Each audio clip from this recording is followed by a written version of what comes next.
ఆ విధంగా ఎందుకు లేసిపోద్ది అంటే దీంట్లో కూలెంట్ అనేది ఒకటి ఉంటుందన్నమాట.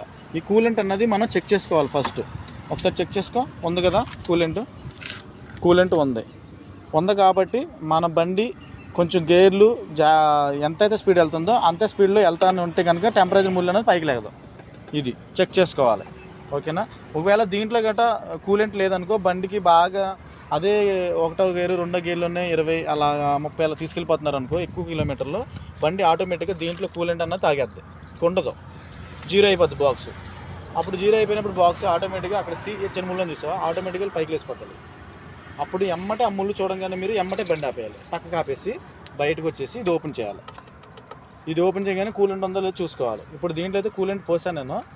మీరు ఒకవేళ కూలెంట్ లేదు అందుబాటులో లేదనుకో అప్పుడు మీరు ఏం చేస్తారంటే మీరు తాగే బిస్లరీ వాటర్ ఉంటుంది కదా లోపలిది, మనం తాగే వాటర్ దీంట్లో పోసేసుకోవచ్చు. అప్పుడు బండి కూల్గానే ఉంటుంది, పైకి లేకపోతే ముళ్ళు కిందకే ఉంటుంది.